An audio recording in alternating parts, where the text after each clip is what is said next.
Hello everything, everyday, everyone! For today's video, magre-removal nga pala tayo at maglalagay tayo ng panibagong lash set kay client.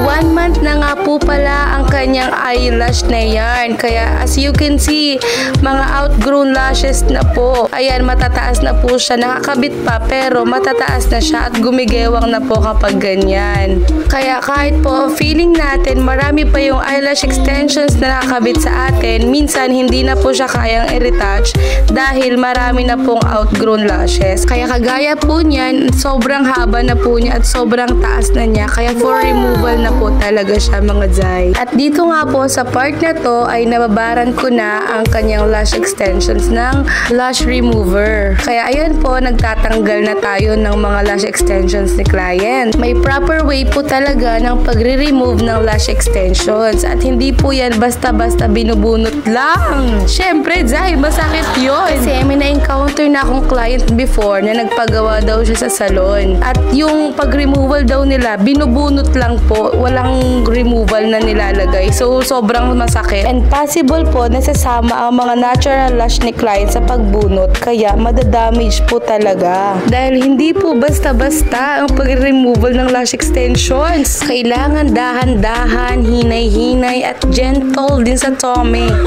Cheris. Kaya kapag ayaw pang sumama, ay be, wag mong pipilitin yan. Sinasabi ko sa'yo, masasaktan ka lang. Agoy! Kailangan mag-yun talaga ng mahabang pasensya mga Zai.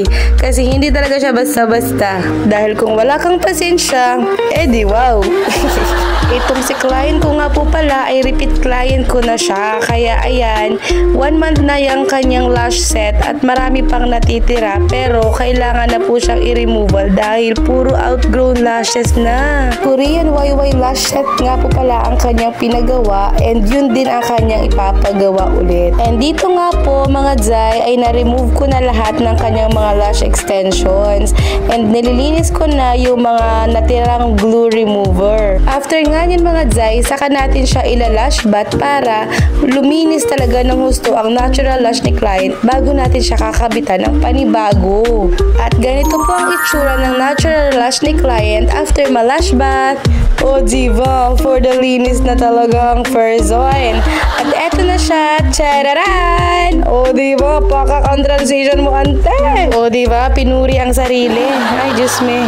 O mga Zai, dyan ay tapos ko na siyang gawan ng kanyang Korean YY lash set, new set. For the brushinations na nga lang to make sure na walang malagas-lagas dyan at magandang retention ng ating pagkakagawa.